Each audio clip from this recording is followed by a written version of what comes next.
Tse abandi mwiriwe kaze muri kino kiganiro mwateguriwe n'ishirahamwe Fokode tuza gushimikira kuri leta nshasha iheruka gushingwa mu gihe igihugu cyugarijwe n'ibibazo umurengera.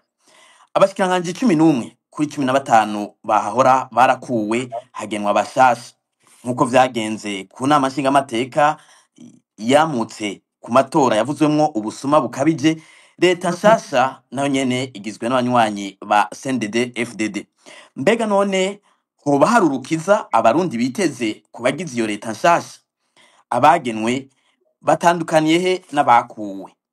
Abo bagenwe bo bari bakwiye kwibanda ku bibazo ibihe kugira ngo abarundi bave mu marira barimwo, amarira turukana cyane cyane ku bibazo by'ubutunzi.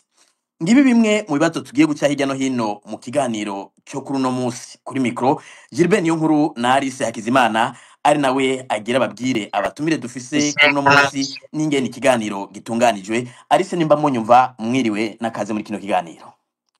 Mwiriwe Gilbert, mwiriwe n'abariko baradukurikirana bose.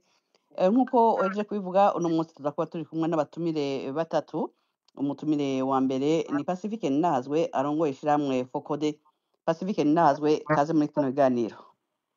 Murakoze, ndabaramukije abadusangiye ikiganiro n'abaza kugikurikirana bose. Murakoze. Umutumire agira kabiri ni Professeur Jean Ndenzako, yahoze yigisha mu gisata c'ubutunzi muri kaminuza y'u Burundi mbere no muri kaminuza yo mu Rwanda. Professeur Ndenzako, turabaye mwiriwe, kaze muri kino kiganiro.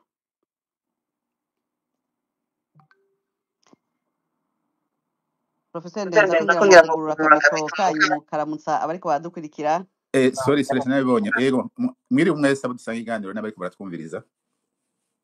Kaze muri kino kiganiro. Umutumire aza kubagira gatatu ni Professeur Atanaze Karayenga, umumenyesha makuru yigenga, akaba mbere no mu nararibonye z'abamenyesha makuru b'abarundi. Ngira ngo mukanya aza kuduga nawe nyene aze kuramutsa abariko baradukurikirana dushobore kubana muri kino kiganiro. Nkuko mugenzanije Gilbert Niyonkuru yabivuze, rero kino kiganiro kiza kuba gifise ibice bitatu. Mu gice ca mbere kiza kumara isaha, tuza guha ijambo abatumire bacu baze kudufasha kugira umwihwezo w'iyi leta nshasha iherutse gushingwa.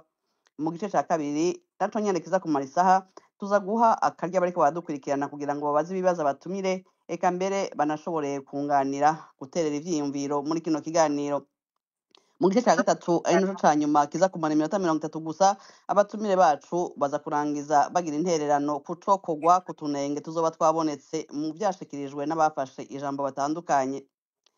Tubibutse ko kino kiganiro muriko muragikurikirana ikibiriraho ku mihora ngurukana bumenyi ya X, Facebook na YouTube vya Fokode. Mugenzi wacu Jerome Kazabukeye niwe ari mu buhinga bw'ivyuma ariko aradufasha kugira ngo amajwi abashikire kuri izo mbuga zitandukanye. Ikiganiro gihagarikiwe na mugenzi wacu Gordiano Niyungeko. Gilbert, turashobora kwinjira mu kiganiro nyezina. Murakoze Alice Hakizimana, nibutse bariko badukurikira ko umutumire agira gatatu ndamubona ku murongo. Professeur Atanaze Karayenga, mwiriwe nimba muriko muranyumva?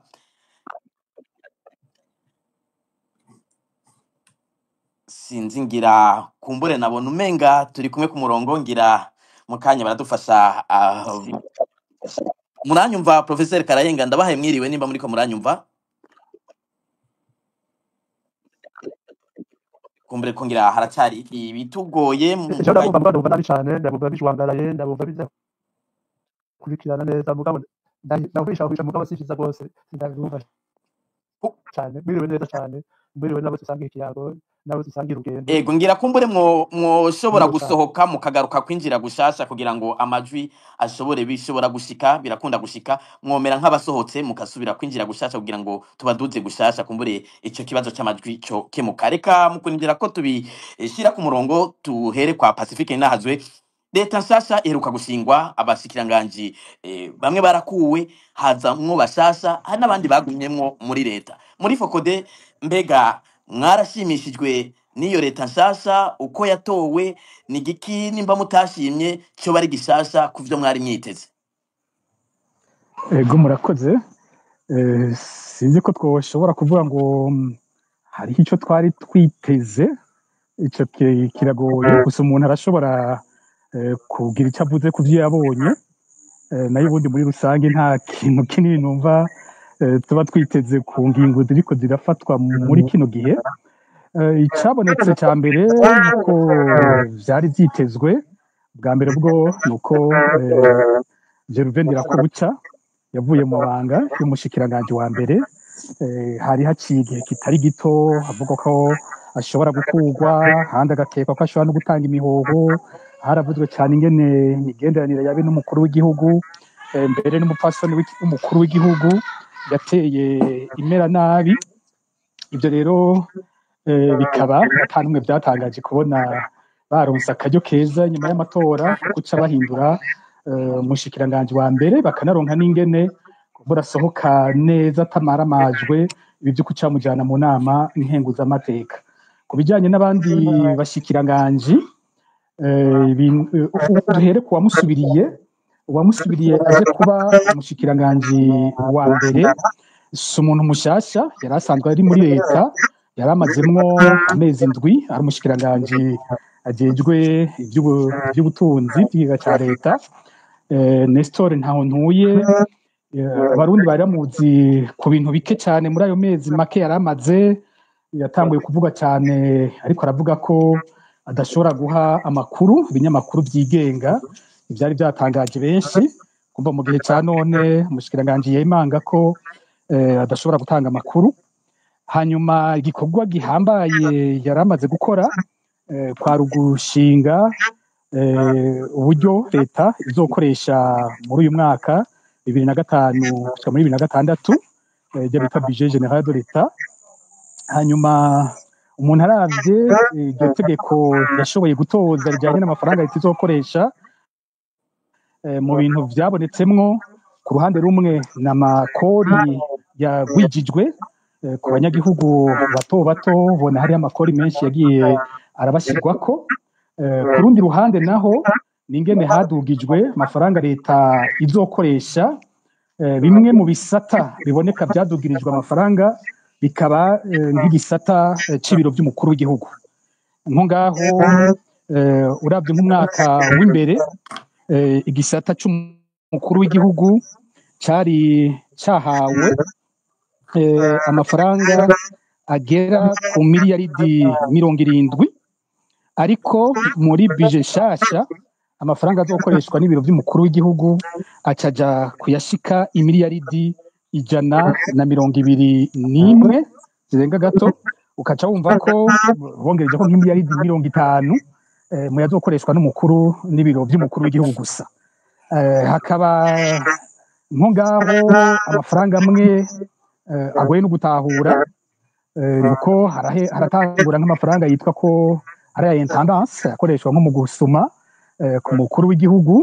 Twagiye tubona ingene amafaranga yagiye aduga kuva muri 2023 arava ku miliyoni 300, mu nyuma baraduzagira 350, mu nyuma bagira miliyoni 720. Abantu bagira bati mukuru w'igihugu asumisha miliyoni 2 ku munsi. Ubu rero ukazubona kandi baciye bashira ku miliyaridi miliyoni 20 bizana miliyoni 3 ku munsi. Ukabona ayo mafaranga ingene aguma adugiwe atari ko bigenda nko kucegera ku mushikiranganji wa mbere. Ukibaza igituma ku mukuru w'igihugu ariho haguma haduga ayo mahera. Hari amafaranga bamuhaye miliyaridi 15 ngo yo kubaka ngo inyubakwa zimwe zimwe bita ngo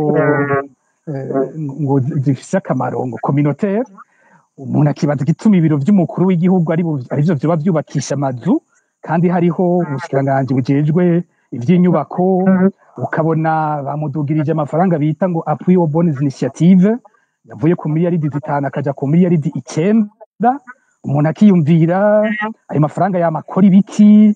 Ndibuka kera hakiri Petero Nkurunziza ko ari amafaranga yatera kenshi mu nama nshingamateka, ico gihe bamuha miliyaridi 2. Urumva ageze kuri 9, ayaha bande akora ibiki. Rero ugiye kuraba umushikiranganji wa mbere aje aboneka nk'umuntu umenga arahembwe, ashimiwe kuri ivyo yarahejeje gukora ku rugo rw'umukuru w'igihugu. Ibiro by'umupfasoni n'umukuru w'igihugu byaradugirijwe amahera bikoresha. Wumva umengo azoba ari umushikiranganji wa mbere, nko ijambo ry'igifaransa ngo ari sumi, umushikiranganji wa mbere yubaha cyane umukuru w'igihugu, w'umukinagizwa w'umukuru w'igihugu. kurusha uko byari bimeze ku bahavuye General Bunyoni na Gervain Nderakobuca vyageraho bavuga ko bashobora kuba bameze nk'abashobora guharira canke bahangana buhoro buhoro n'umukuru w'igihugu. Ku bandi bashikiranganje rero umuntu agiye nyaruka wavuzwe cyane ni nk'umushikiranganje mushasha wo kwivuna abansi. Uyu yari mu bashikiranganje nka batanu ba mbere bahora bidogerwa cyane ibisata bari bajejwe byafatwa ko umengo barananiwe, aho hari uyu Marie Chantal nije imbere yatwara ivy'ubudandaji, uravye ingene yagiye ashinga ibiciro bikamunanira kubishira mu ngiro, afashe ingingo nyinshi, karaba ingene ibiciro vyaduze ku rugero rurengeje, karaba yari umushikiranganje bose bafata bati uyu mukenyezi asa n'uwananiwe, kandi umuravye kuva mu ntango umushikiranganje bishoboka ko ari nawe wenyine yatanguranye na Ndayishimiye akiri muri leta.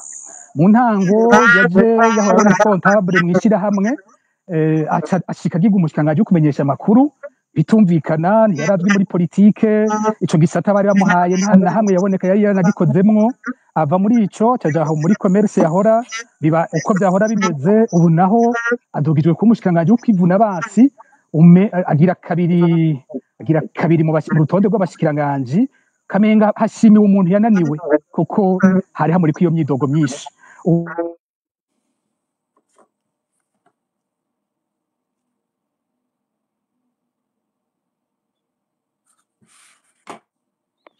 Sinzi ko Pacifique yoba ariko aratwumva, ariko numva umenga amajwi yiwe yagiye.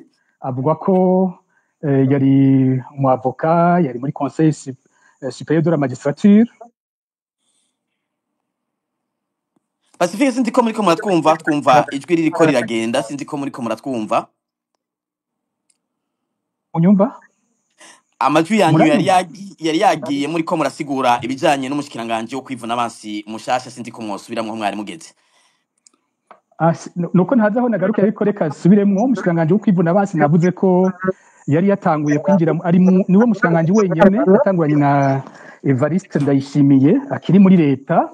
Uyu mushikiranganje nagize ni imbere akinjira muri leta ntiyari umuntu azwi mu banyapolitike, hanyuma yaje ava mw'ishirahamwe ryo muri société civile ari umukontable, ava ngaho agizwe mushikiranganje wo kumenyesha amakuru, aho abantu bashobora kugira bati none comptable yadutse gutaba wo kumenyesha amakuru atigeze akora muri ico gisata. Aho yatevyeyo ashirwa muri commerce navuze ingene ibintu vyateye biyangara mu kiringo ciwe, ari mu bashikiranganje bidogerwa cyane ko ataco bashoboye, ataco bashobora kwerekana bamaze. None ubu naho niwe aciye aduzwa hawe kwivuna abansi, agira kabiri mu rutonde rw'abashikiranganje, umenga arahembwe, umenga arashimiwe. Ari naco gituma uyu mushikiranganje benshi ubona muvuga ko badatahura ingene uyu muntu yadugijwe kuri urwo rugero, ariko igishasha cyonyene kikaba ko ari ubwa mbere mu Burundi turonse umukenyezi abaye umushikiranganje wo kwivuna abansi.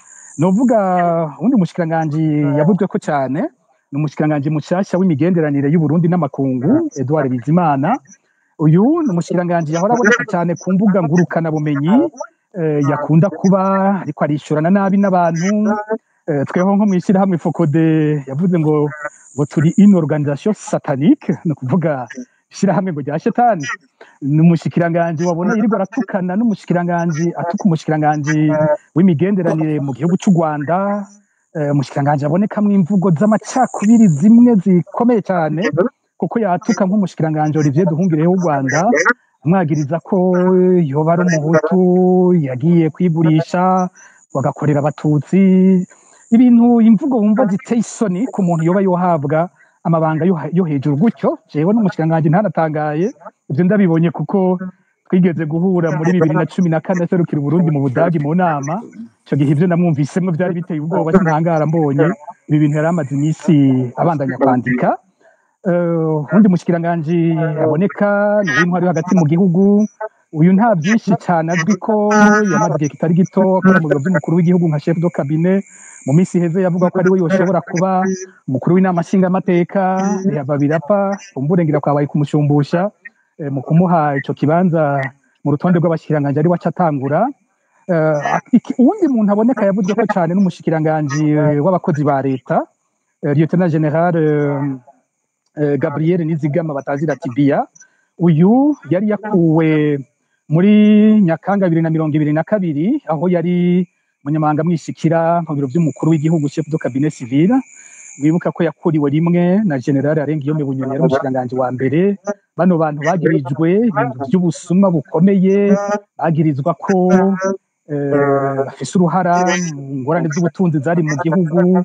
Yari umushikiranganji, yari ico gihe chef de cabinet, yari afise inguvu, yagaba banki nkuru y'igihugu, abagaba iperereza, amafaranga akoreshwa mu iperereza. Umushikiranganji yaboneka ariko arubaka ibintu bikomeye cyane iwabo, ibintu by'amafaranga menshi. Umuntu avuga ko yakubiswe umunsi akugwa ngo agiye gusubira gutora amafaranga yo bari yashyize mu biro. Rero benshi bakibaza impamvu we watahanywe nk'uko generale Bunyoni yahavuye ahanwa, ahubwo aciye agaruka agashimirwa. Bamwe bagira bati nikimenyane kuko we yoba ari inshuti y'umukuru w'igihugu, ariko kandi bica byica icyizere kumbure nimba hoba hariho abantu bakigifise ko intwari igiye kurwanya ibyo kurya ibiturire, kuko wavuzwe ko ibintu nk'ibyo akaca aduzwa kandi gushasha atigeze acishwa no mu butungane ngo yisigure, bitera amakenga. Abandi bashikiranganje ubona benshi n'abantu ngana bahinga batari bazwi cyane mu bya politike, ubona abantu menga bahamagariwe nyene ibyo bari basanzwe bakoramwo. Umushikiranganje mushasha w'igiga cya leta yahora ari mu biro by'umukuru w'igihugu, avuga ko ari we yakoze yambona kazoza umukuru w'igihugu akunda kuvuga. Umushikiranganje w'imenyeshamakuru asanzwe ari umenyeshamakuru Gabi Bugaga, umushikiranganje yagiye mu by'ibikorwa bya leta, ari umu engineer yahora abikoramwo, n'abandi urabona ko hari ibisata bisa n'ibyo bahora bakora, ariko ata kintu kinini abantu babaziko. Norangiza ngira nti leta ifise ibihushane, kuko uravye amatora aheze kumviriza by'umukuru w'igihugu yari yavuze, aho yagira ati bihaye amajwi ashika hafi 100%, umukuru w'igihugu akavuga ko abarundi bashimye ingene leta yakoze, ku buryo bose bahavuye bafata ingendo yo kugira ngo inyuma y'umugambi umwe bose avuga ko basigara abasende FPD. Rero uravye ingene leta nayishinzwe ubona umenga irahanywe yahahora yo kwandira ko buca, aho abashikiranganje bahindurwa ku rugero rurenga 73%, cizemo ndira ko buca batara 75%. Ari leta yoba itsinda amatora ku rugero rw'100%, ziba bigoye ko leta itsinda ariyo ubwo nyene ikihanwa. Ico nicumvikana yo muri ibyo bibiri, hariho yatubeshe kanatsinda abarundi bo iyo leta yahahora bayifata ko ari leta itagira inyishu ku bibazo bafise, ari leta yananiwe. Ivyo nivyo bica byumvikana iyo leta iciyihanwa, mu gihe bitokumvikana ko leta yakoze ibitangaza igashimwa n'abarundi bose yohanwa ku rugero rungana gutyo. Mbona hariho igihushane ku vyavuzwe bivuye mu matora n'ingene leta iciyihanwa. Murakoze Pacifique Ntahazwe.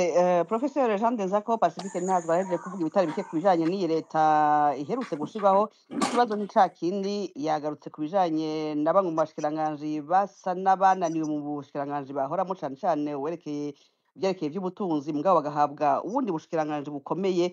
Mwebwe muri rusangi iyi leta mwayakiriye gute, muyivuga kwiki? Urakoze. Pacifique yavuze ibitari bike, sindabigaruka ko mugabo ikintu nari niteze, simuga byinshi, nari niteze yuko agatima ko guha akazi abantu b'inshuti n'abagenzi b'inshuti n'abantu bo mu miryango kagabanuka, hanyuma bakazana plus d'inclusion, kuko nico cyonyine kizotuma abantu bose bisanga ko batwaye neza. Ngarutse rero kuri kusho niteze, niteze nuko l'administration va rationaliser. Nk'uyu mu premier ministre signale ya mbere yatanze sanamurasira upa, kuko uravye decret ya mbere canke mu za mbere basinye ni chef du protocole adjoint n'abakonseil batandatu muri intendance. Ndumva ko gatima ko l'intendance ubu niyo priorité, umushikiranganje wa mbere na president basinya decret. Abo bakonseil ba intendance batandatu, simbona igituma bakonseil ba intendance, simbona par rapport y'ibintu ingorane dufise iza kuzana. Hariho conseiller chargé des services du protocole, conseiller chargé de l'administration, conseiller chargé de la logistique, conseiller. Donc uravye amatitre yose arasa, niyo decret nibaze yatanguye logistique, administration, service de l'intendance, abantu batandatu. Je nzi ko bahera sur le premier décret, bazana des équipes techniques sectorielles batangura kwiyumvira amadossier y'ingorane dufise. Na posteje un petit diagnostic y problème dufise ngaho mu kanya ndaje guposa n'ikindi sur les priorités du gouvernement. Ariko abantu batandatu ba protocole ku ministre ya finance azire problème budgétaire dufise, sinenzi ko bahera sur des conseillers sur la communication économique, sur la macroéconomie. les équipes sectorielles renforcées s'il fallait changer les gens kuko urabona ko kwadresi izi problème z'ubutunzi ntituzozigira n'abakonseil ba logistique n'abantu bagira mwaje kuraba iyo decret nuko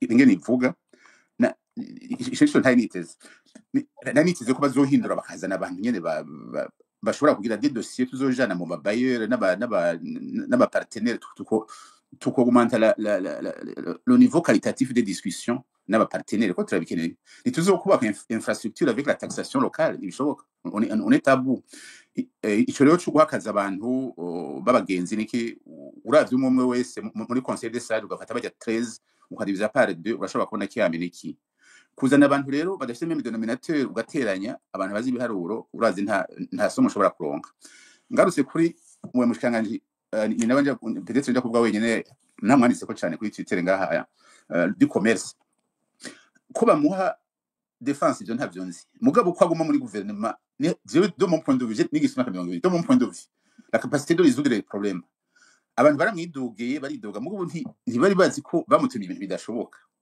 nta mushikanganje numwe naho yabavuye kwiga nafse experience ubwira ngo zane contrôle de prix en matière de pénurie cyangwa bakugwire ngo contrôle une inflation causée par des politiques monétaires expansionnistes la banque centrale etc.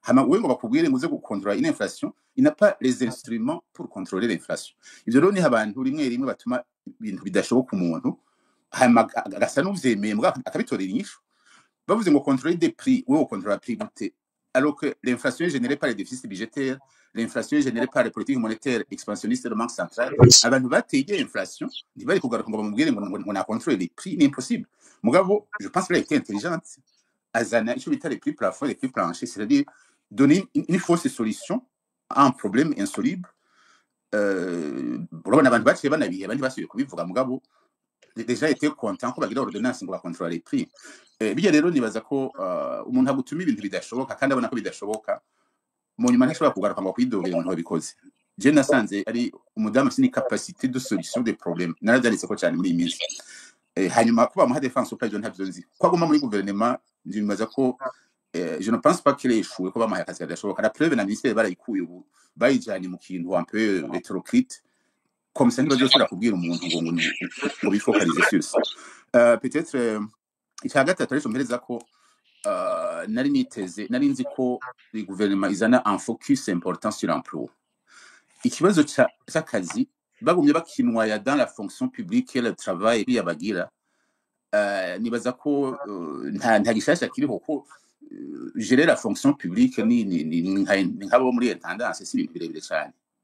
Par contre, la réflexion sur l'emploi qui doit être au centre des politiques macroéconomiques ni ikibazo gikomeye cyane kuko abantu bayizi ko kuva muri 2010 75% ntakazi baronka n'abakaronka ni sous-emploi ni salaire du paillage tout ça le programme stable bavuga la question de l'emploi yari kwiye sinigene bari kuvyita mugabo je ne vois pas comment muri structure actuelle l'emploi izoba au centre icyanyuma iyi tendance yuko ibintu vyose vyanse babishira muri présidence nivyo babona umenga vyakunze bashira muri présidence ngo paillage giye muri présidence ngo kindi giye muri présidence berebe muri présidence ndara kuvuga kwako mu ma proposition akagatima kuko umenga la présidence nta nabakozi bafise experience benshi n'abagenzi bazanye bamwe badutukara kwa passé nta capacité aujourd'hui yaba conseiller sectoriel fort mu madomaine amwe bariho dufase ko ibintu vyose ujana muri présidence vyane la fois passée yavuze ngo ministre ndashaka kwishira muri présidence ngo byose ndashaka kwishira muri présidence ico rero kintu cyo kuzana cabinet umenga nabantu bazoje baradepana de la présidence ico nibaze ko kitari kubandanya reka ngeze ngaho turasubira hano ego murakoze cyane siko peut-être akantu kamwe sur les affaires étrangères ndiko nenda kibagiye très important kuko tubandanije muri la diplomatie belliqueuse des insultes nkujya bazanye twarandikiranye gato bon moi il m'a pas insulté namwe explicite naravyumvise kandi il ne m'a même pas bloqué comme son prédécesseur mugabo la diplomatie belliqueuse c'est un mauvais signal kuko mu France bavuga c'est de tomber do cali dans l'expression très connue de limite de Sisyphe la diplomatie belliqueuse biza guhagarara kuko nta coopération internationale monétaire et financière n'umuntu aza gutuka abantu kandi ari bara partenaire ico ni kintu je pense que le choix de continuer la diplomatie belliqueuse nkujya ahora naho yari yagabanije par rapport à 2015 ico ni kibazo ngejeje murakoze cyane sinzi yuko Professeur Karayenga ariko aratwumva nimba ariko aratwumva yogerageza gukora kuri mikro agasaba ijambo kugira ngo dushobore kumuha ijambo kuko turabona aduga amanuka ariko kandi akatubwira yuko ariko aratwumva ngira mu kanya nimba ariko aratwumva araza kubikora. Pacifique Nahazwe kumbure ko hari ibyo twabonye byasohotse byashizwe ahabona nk'abagenywe bashasha mu mabanga ariko kumbure mwebwe mukunze kuronka amakuru yo mwibanga hari ibindi tutamenye bajya bagiyeho bahiswemwo gute ku bandi abandi twari tuzi tumenyereye abo mwari mwiteze batokuwe bari bande mugabo mwasanze birukanye. Nashaka ahubwo bwa mbere manze mere nkunganira mugenzi waje hano muri kino kiganiro ku bibazo bikomakomeye vyari mu gihugu yabiciye ko hariho igisata umuntu atabona neza ko kiri mu byashyizwe imbere nkuko ngo prioritaire igisata c'ubutungane uravye ingene cagizwe ni kimwe mu bibazo bikomeye gose vyinshi igihugu muri kino gihe. Dufise ubutungane abantu baheze iminyororo ntibarekugwe ni nibara kuko umuntu yahejeje mu munyororo wiwe ukamupfunze bisa nuko woba waramunyuruje kuko nta kintu na kimwe ugisigaranye gisigura ingene umuntu yahejeje umunyororo aguma apfunzwe. Dufise abantu bejejwe nabo nyene baguma bapfunzwe imyaka igahera umuntu yarejejwe aguma apfunzwe. N'ubutungane bupfunga abantu batavuga rumwe n'ubutegetsi batari bake baheze muri uwo munyororo. N'ubutungane kandi budahana abantu bakora ibyaha bikomeye cyane ibyo kwica abantu ibyo kunyuruza abantu bakabugwa irengero. N'ubutungane by'ukuri busa n'ubutakibaho. Nibaza ko cyambere cyo umuntu yoshima kubona Domine Banyankimbona kuwe kuko by'ukuri muri ico gisata nta kintu na kimwe yigeze amara. Mugabo uravye ingene ubushikiranganje buciye buza bumeze muri kino gihe igisata cy'ubutungane cyo nyene cyari kinini gifise ibibazo bikomeye baciye bongera ko ari cyo kizoca kiraba agateka kazina muntu. Ku bwanje ivyo ntivyari bihuye kubera ko ibibazo binini by'agateka kazina muntu dufise mu Burundi ni ibibazo usanga binazanana muri ubwo bushikiranganje nyene ko umuntu atwara ubushikiranganje burenganya abantu ari nawe azoba atajejwe n'agateka kazina muntu. Ku bwanje numva hariho ingorane aho hantu kuko siwe nyene azoca agaruka gusubira kwivugako. Ikindi kiboneka kuri uyu mushikiranganje yashize imbere n'umushikiranganje umwe ava mu bwoko bw'abatwa naco umuntu yokivuga ko ari nk'intambwe ko muri ubwo bwoko bwamye bukumirwa haboneka abahabwa amabanga akomeye cyane nk'ubushikiranganje bw'ubutungane. Ariko ico mbona gishobora kuba kibi nuko intambwe yiwe ya mbere yaciye iba iyo nyene yo gukorera kuri ico cy'ubwoko bwiwe. Igikorwa kiwe cya mbere cyabaye ico gukorera cyane ku bibazo by'abatwa. Ku bwanje nibaza ko byari bikwiye kugira n'ubushikiranganje bubijejwe bwonyene kuko ubwo bwoko bwasigaye inyuma gose bwarenganijwe muri byinshi byari bikenewe ko bugira ubushikiranganje bwavyo. Ariko ko babivanga n'ubushikiranganje bw'ubutungane ugasanga nk'ico kibazo higiye kuja imbere y'ibibazo by'ubutungane byari biduhanze. Ku bwanje mbona ko kino gisata kitahawe agaciro gikwiriye nk'uko byari kuba twari kuba tubyiteze. Hanyuma ikindi kintu mbona ko cyari gikomeye ndayishimiye yanavuze igihe amatora aheze yarabwiye imigambi itatowe hamaze gutorwa umugambi umwe ko abantu batokwihebura ko hageze gushinga inzego azoshinga amabanga nabo mu yindi migambwe. Ivyo ntibiboneka uravye ino leta nico kimenyetso nyene cerekana umuntu abagiye gufatanya abanyagihugu biwe mu kubaka leta hagira leta iserukira abantu batandukanye. Ariko nkuko vyabaye ku zindi nzego zose zimaze imisi zihaja ni leta ya CNDD-FDD kuko izindi nzego zose umengo zije gutwarira uwo mugambe gusa si inzego z'abarundi bose mu butandukane bwabo. Muti ni nkabande umuntu ashobora gutangara ingene bavuye muri leta. Iyo leta ni leta kubwanje yananiwe gose ku buryo usanga binagoye kubona uti mbega ninde yari akwiye kuhaguma. Hari abari bidogerwa buhoro fasha umushikanganje w'imigenderanire nk'uko mugenzi wanje hano mu kiganiro bivuze.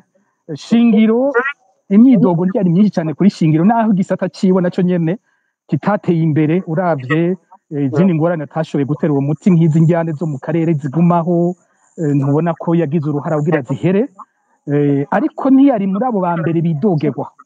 Ufashe hariho nk'umushikiranganje namwe mbona bamwe baguma batwandikira ngo bariko baramushima Muyabaga Veniste muri fonction publique twe muri fokode hariho twamwanditse ko ku makosa amwe yari yabaye mu bushikiranganji bwiwe, ariko wumvirije abakozi ibintu batwandikira abo bakorana abanyagihugu ba fonctionnaire batandukanye wumva bo bamushima.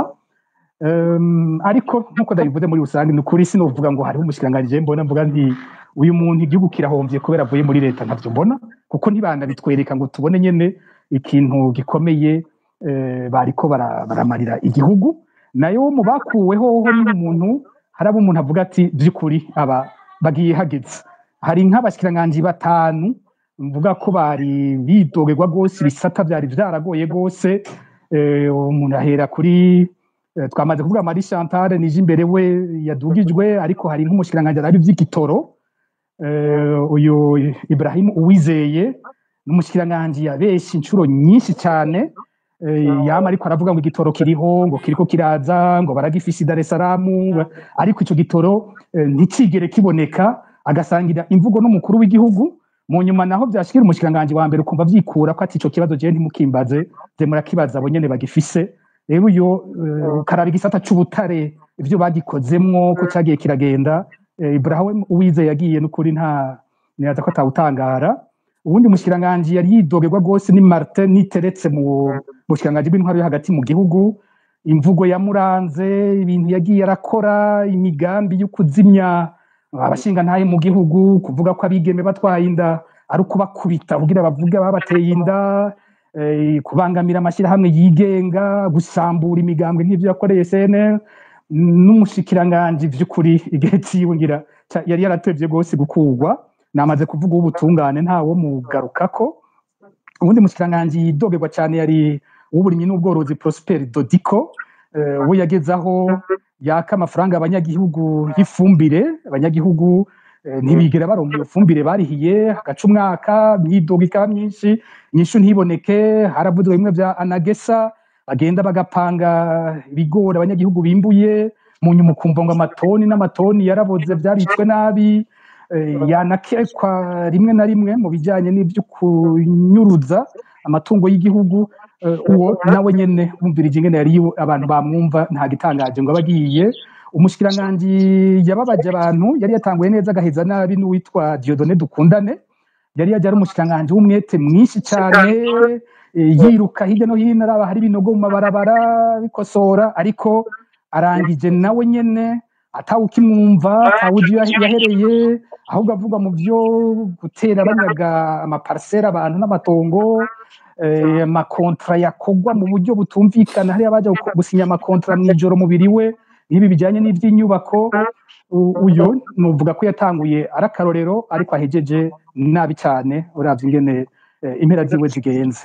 Muri rusange umajije uti leta ndayibona gute, uretse ivyo uwo turi kumwe mu biganiro yamaze kuvuga, bona nk'ivyo vy'ubucuti, nuko habonekamwo ko Evariste Ndayishimiye arondeye leta yiwe koko kurusha uko byari bimeze ku zindi leta. Iyi ni leta yiwe, aho we nyene yitoreye abantu biwe, aho we nyene agiye kugira ingufu zose kuri leta kurusha izindi zashobora kubamwo ababoneka nk'abakeba b'indani mu mugambwe, abari kumwe n'impande bakebanye n'umukuru w'igihugu, canke ashobora namaze kuvuga kugira umushikiranganji wa mbere hashobora kubaho kunyinyurana.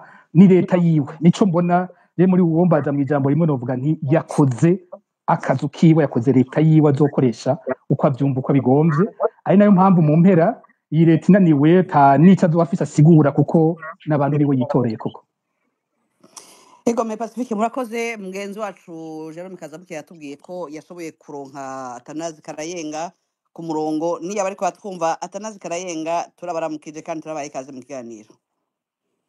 ndabaramukije mubabarira ikibazo n'umwana w'ubugisha agoranye gitonya mugabo ndaza gukunda. Ndaramukije cyane abagenzi ariko barakiga misango yabo. kumbure ko ngira haracari ikibazo kuko Atanazi Karayenga turamubona ku murongo kandi aratubwira ko ari karatwumva, ariko araza ku murongo akavaho. Nimba ari karatwumva, Atanazi Karayenga mugerageze mukore kuri ako kamikoro kari mubona imbere yanyu, hanyuma musabe ijambo kugira dushobe kubaduza, gutyo tubahe ijambo kuko murinjira mugasubira inyuma ntituzi impamvu biriko biragenda uko. Ariko arisingira mukurinda ko tubitunganye, nimba haraka bazo mufise kandi mwoba murabaza ndenza ko hanyuma tukaraba ko tubitorera inyishu. ego Gilbert ngira tube turabaza Professor Ndenza ko hari ikibazo Pacifique Ninazwe yigeze kugaruka ko kijanye n'amafaranga leta isanzwe ikoresha mu byadushikirije byabonetse ko ayo mafaranga yaduze cyane mu buryo butangaje kandi tubona ko abagize leta bobo bagabanutse cyane ibisata byo mu biro by'umukuru w'igihugu akaba ari navyo biboneka ko byahawe amafaranga menshi cyane kurusha ubushikiranganje busanzwe buyakoresha mu migambi y'igihugu. Mbega mwebwe ivyo mubona ari bisanzwe canke harimo agahatsi? Bakoze ibyo si bisanzwe kuko bariko baravuga ivy'ibiciro na inflation yaduze n'ingene bidoge byo mu ministre aheruka.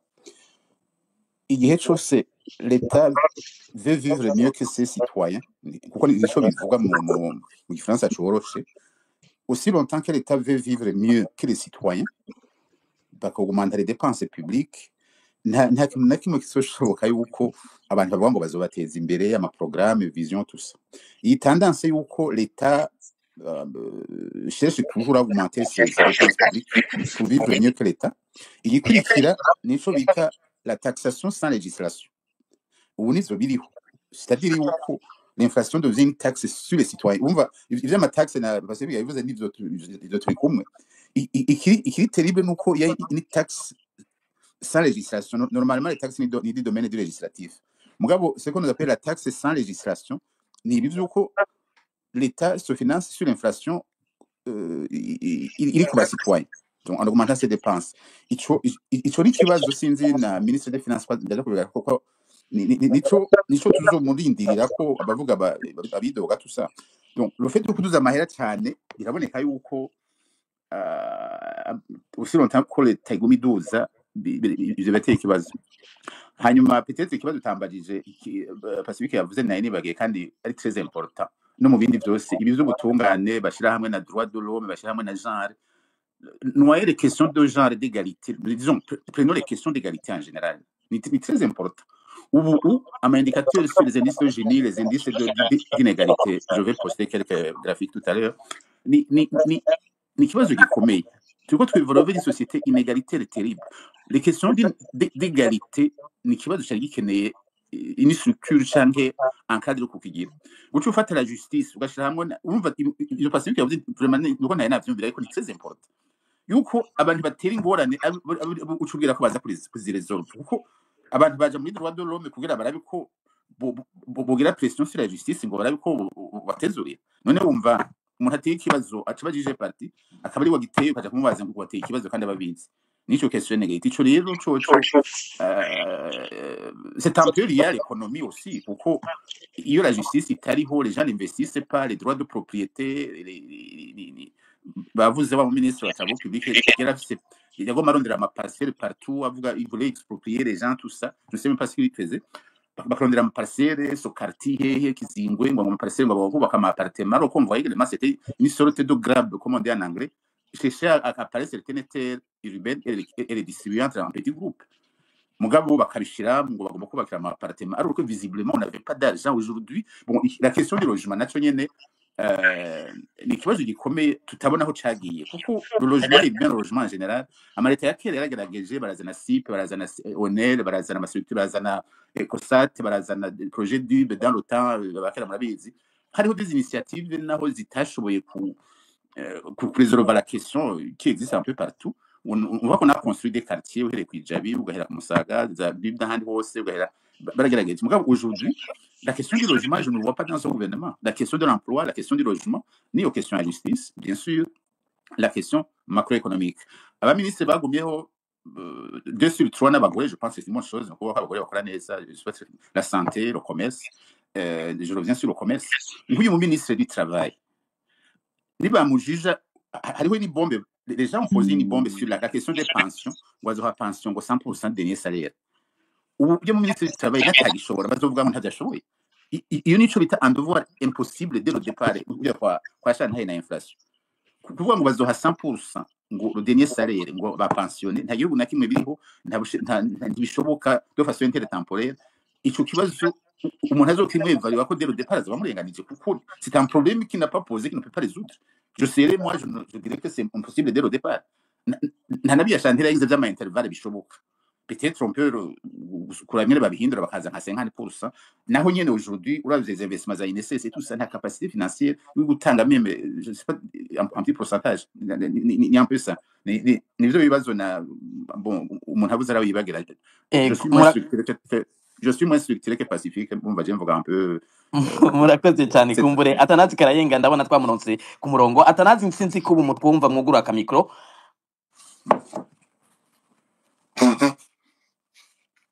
Atanazi Karayenga muratwumva ubu kumbure mwosubira mugakora kuri iyo mikro irugaye mukayugurura turababona ko muri ku murongo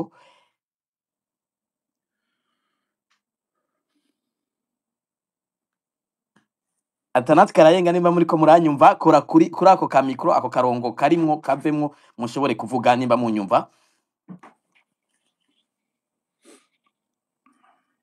kumbure ko ngira haracariho ikibazo tutaramenya ico coba kiriko kirava ko mu kurindira ariko ngira Pacifique nazwe mu kanya murumvise hari ibibazo vyugarije igihugu kandi ni byinshi ariko Atanazi Karayenga nimba munyumva aho muza kuba mushobora kuvuga hose mikro yanyuguruye murashobora kutubwira ko muri ko muratwumva kumbure ko mu kurindira ngira agaruka Pacifique mu kanya umuhinga mu by'ubutunzi yari karerekana ko hari ibibazo uno munsi igihugu kiri mu bibazo byinshi mbega aba bashitweho kiretse uko mwavuze ko bagiyeho n'ibibazo abarundi babahanze kwa maso ku bwanyu muravye aho igihugu kigeze icyari cyihutirwa uko baba baratowe kose n'ikihe batezo gukora mu maguru masha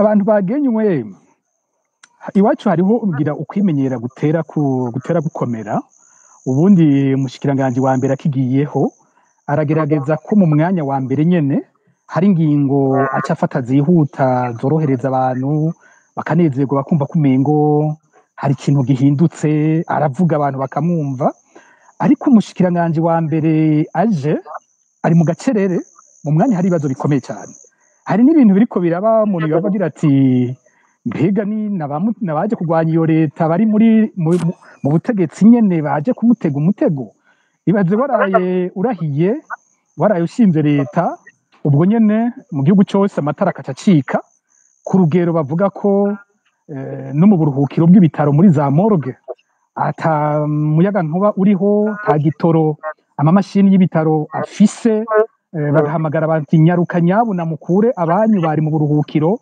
barashobora kononekara murabyo mu bajana nta na kimwe gishoboka nta gisigaye igihugu kikaja mu kizime kumva mu urgence y'ibitaro baragira bati ubebe bwari mu makuveze ukumva ahantu hose imyidogo amazi akacacika imiduga bikaca byunyuka ahantu hose ukumva bariko barabura ingene biyunguruza umuntu ashobora kwibaza ni ibintu bipfuye bahuriranye gutyo gusa hari abo mu butegetsi kumwe baguma banyinyurana bo babiteguye kugira ngo iyo leta itangura atakigenda hanyuma ukacubona wa mushikiranganje wa mbere nawe nta namwe tumwumva ntaco ariko arabwira abarundi ati ingorane ihagaze aha ikibazo nacyumvise ndiko ndiruka kugerageza gutora umuti byihuse nta na kimwe avuga nta na conseil de ministre yihuta icikora ningoga kuri ivyo bintu ingana umushikiranganje wa mbere aje yifitiye itiro aje gusinzira aje kuryoherwa nta tumubona nk'umuntu yerekana ko aje ahangana n'ibibazo uravye nk'igihe ndira ko buciya b'umushikiranganje wa mbere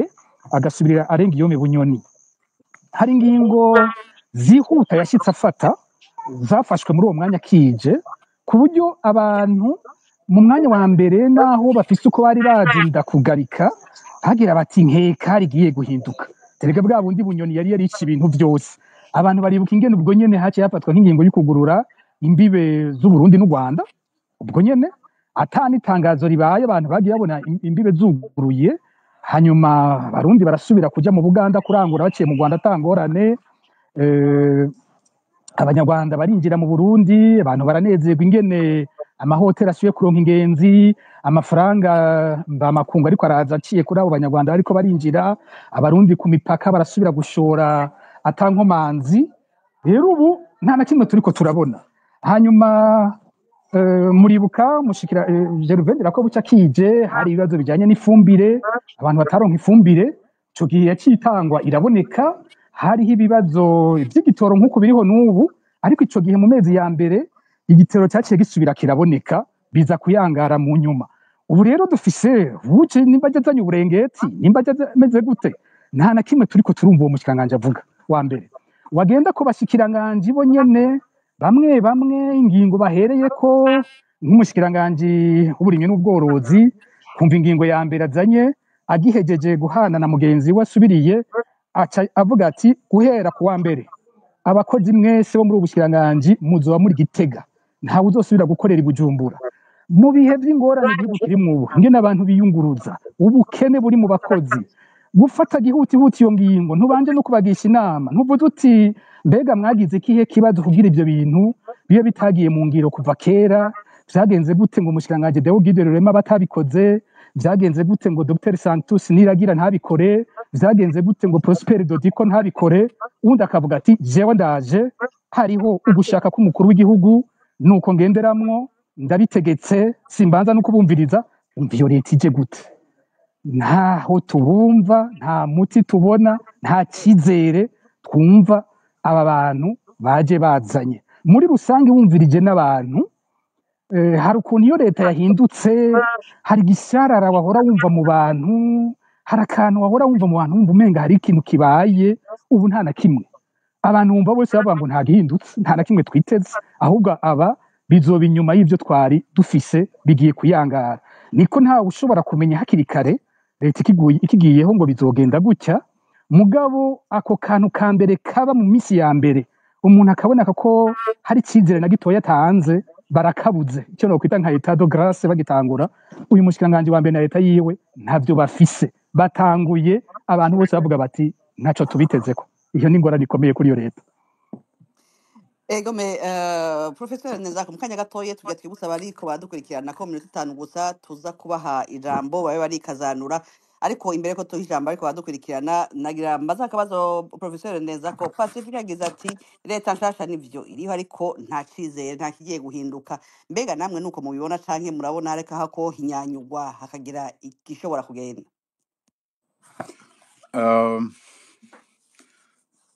icyo hinyanyugwa nuko boreka kuba incapacité kuko ikibazo twabuze abashikanganje twebeye kubuze ujya yahahora uravye rurangaje yatangiye kubwira abantu atireka kwita abantu ibipinga akabwira abantu ko borokita mu projet Banque Mondiale les gens compétents urabona ko atanguye kuzana langage vraiment de coordination comme on dit mugabo il a été incapacité gushikaho amera nk'uwa démissionné sur place kuko umuntu ashobora guha akazi mugabo agashiraho imitego tere udashobora gukora iyi leta nayo abantu bari muri urabona benshi baracari bato barakeneye akazi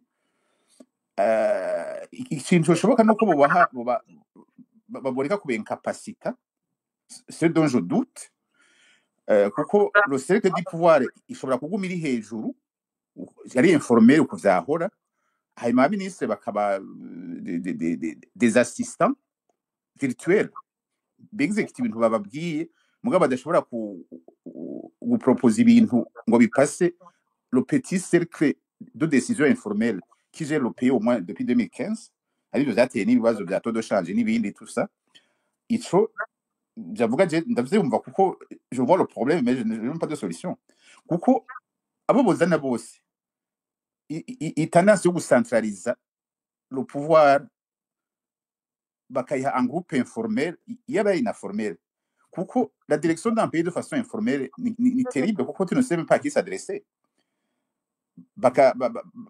bagahindura ibintu vyo kurokita abantu babo parlement ministère gouvernement n'ibiki kuko à la fin ubu créer abantu atasanction ishoboka uzanye inshuti n'abagenzi urumva uvuga uti usanction uyu ni musanction bacugutireka twe turarindira ko uyu muntu wari mu sanction niyo problème de depuis 2015 baravuga bakidogera abantu ko bagize ibiki ngo nta numwe tubona n'abagiye baragaruka ko bagira bati nanaka ntimwamukoye garukana n'uyu wanje kuko nico kimwe ico ni kibazo gikomeye yuko l'évaluation de l'efficacité des actions itabaho kubera ko atawushobora gusanctiona umwana wiwe mwene wabo mwene w'umwana etc nico gituma n'abagibona bagaruka ati none bajye bako mutabakuye baca bagira bati reka rero basi tubareke tuzane nabuvuga basi en fait nico niyo inquiétude mfise inquiétude ya nyuma la question de l'inclusion amaguverinoma yose yagiye murazine vyagenze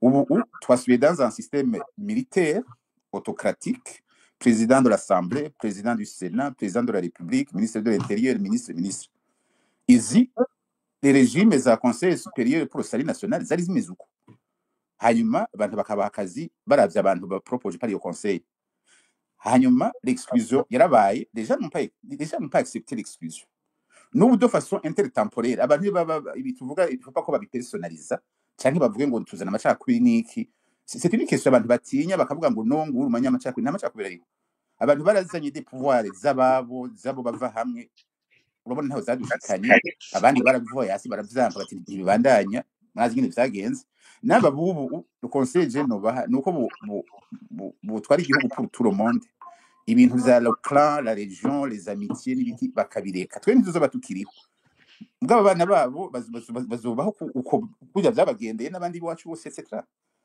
donc les mêmes causes zizana les mêmes effets ico nico jewe kigira ndakunda no kubivuga abo duhura nkababwira nti ibintu muri ko muragi batuzinanye ko kameme bariho George Wakera bawe ibintu muri ko mugasi mbona ko nuki avons vécu le passé à l'époque twabona ko menga ibintu bisanzwe na twebwe bamwe bon papa na je sinari mo ko j'étais aussi exclu uko ntaba mu ntara bavamo bategetse mugabo twari exclu bagacha baba ko tutari exclu ubuho benshi ni exclu iki kintu rero bagikorere ko tureke n'ivyo zo kwitega ibintu uzanye un pouvoir qui exclut une partie de la population oui tega kwiki c'est un peu difficile ibindi ni spéculation turaja kuvuga imvya macroéconomie za taux de change na réforme mais no guposta les priorités muraja kuzibona bashobora gukorera ko pour voir si on peut redresser l'économie mugabo ibi la base c'est la paix c'est l'espérance c'est l'espoir c'est la projection dans le long terme l'avenir commun etc ivyo bitavyibona mwe cyo bituma ababishoboye bahunga abandi bakajaye abandi bakabona etc voilà parce que je voulais dire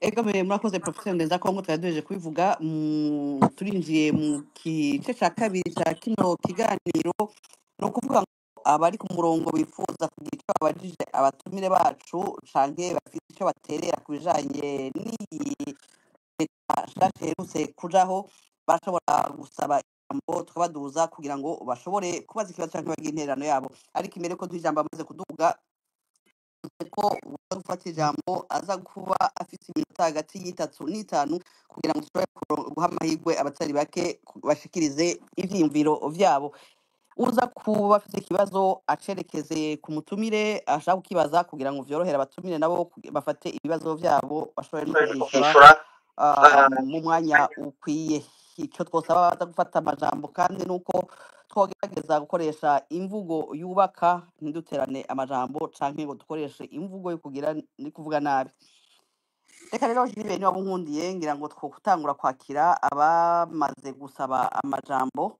ego ariko twongereye dusabe n'imbabazi kandi tumenyesha bariko badukurikira yuko hari umutumire n'ubu bitarakunda yuko dushobora kumvikana nawe ni professeur Atanazi Karayenga mugabo ngira turabandanya tugerageza kumbure ariko mu kurindira ngira twoba turakiye batatu bambere ego uwatangwe gusaba ijambo ni Ndondeza Mangetengete niyo bariko batwumva yo kugura akamiko kiwe akabazo kiwe aca kigwa na Bob ikazanure Ndondeza ahejeje kubaza ikibazo Ndondeza ari mwamutwumva mwo kugura akamikro kanyu mukabaza ikibazo cyanyu ndabona ngira ngo aciye amanuka ngira aza kugaruka Bob ni mwamuriko muratwumva mwo kugura mikro mukabaza ikibazo cyanyu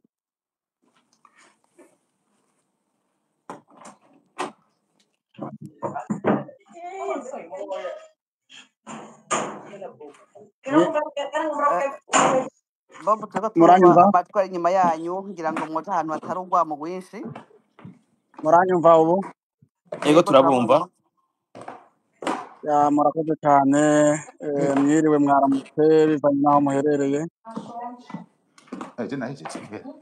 ndashimiye cyane abateguye kino kiganiro muranyumva turabumva ndashimiye cyane abateguye kino kiganiro notre gouvernement jewe icyo mfise kuvuga kuri iyi suje nuko ahubwo tuvuye mu bibazo ahubwo twinjiye mu bibazo bikomeye cyane twinjiye dans le pire kuko nimba n'umunsi dufise ministre des affaires étrangères canke ajejwe imibano mu karere n'ibiki w'umu extremiste yabigaragaje no ku mbuga ngurukanabumenyi ziwe. Mes chers amis, ni ikintu gikomeye cyane umuntu adashobora kwirengagiza, kiza ahubwo congereza ku bindi twari dufise twibaza ngo ni ukutugirira nabi bisanzwe, ngira ngo ni politike, ariko ubu niho haje n'abandi